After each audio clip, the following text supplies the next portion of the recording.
नमस्कार, मी श्रद्धा शिर्के. सुपर 6 या बुलेटिनमध्ये तुम्हा सगळ्यांचं स्वागत. आणि बुलेटिनच्या सुरुवातीला महत्त्वाची अपडेट.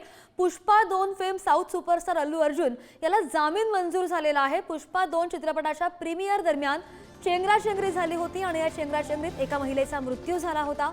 या प्रकरणी अल्लू अर्जुनवर गुन्हा दाखल झालेला होता आणि हैदराबाद पोलिसांनी त्याला अटक सुद्धा केली होती. मात्र अटक होताच अल्लू अर्जुनने जामिनासाठी हायकोर्टामध्ये धाव घेतली होती. प्रीमियरच्या वेळी अल्लू अर्जुन आणि त्याच्या टीमनं पोलिसांना कोणतीही पूर्वकल्पना दिली नव्हती आणि त्यामुळे थिएटरमध्ये प्रचंड गर्दी झाली, चेंगराचेंगरी झाली आणि परिस्थिती नियंत्रणाबाहेर गेली. यामध्ये एका 39 वर्षीय महिलेचा मृत्यू झाल्याचीही प्राथमिक माहिती समोर आली.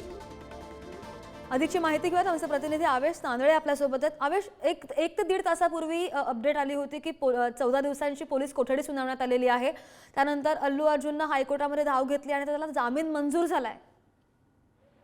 नक्कीच श्रद्धा, आपल्याला माहित असेल नामपल्ली कोर्टाने त्यांना 14 दिवसांची न्यायालयीन कोठडी दिली होती. त्यात त्यांनी संदर्भ सुद्धा दिला होता की अभिनेता अल्लू अर्जुन हा प्रत्यक्ष याच्यात सहभागी नव्हता, म्हणजे अप्रत्यक्षरित्या तो तिथे गेला आणि त्याच वेळेस चंगराचंगरी झाली आणि त्याच्यात रेवती या महिलेचा मृत्यू झाला होता. त्यानंतर अल्लू अर्जुनने भरपाई म्हणून 25 लाख रुपये दिले आणि जे दुःख सुद्धा व्यक्त केलं होतं हे सुद्धा युक्तिवाद त्यांच्या वकिलांनी केला. आणि कोर्टाचं सुद्धा असंच म्हणणं होतं की अल्लू अर्जुन तिथे गेला आणि त्याच्यानंतर ती चंगराचंगरी, म्हणजे असं काय अल्लू अर्जुनला करायचं नव्हतं, पण ते चंगराचंगरी झाली असं कोर्टाने म्हटलेलं आहे. त्याच पार्श्वभूमीवर तेलंगणा हायकोर्टाने त्यांना जामीन दिलेला आहे आणि सुद्धा हे सुद्धा सांगितलं ज्या वेळेस आम्हाला गरज लागेल त्यावेळेस आम्ही याची सुनावणी केली. दुसरीकडे अल्लू अर्जुन यांच्या वकिलांनी यात गुन्हा रद्द करण्याची मागणी सुद्धा केली आहे.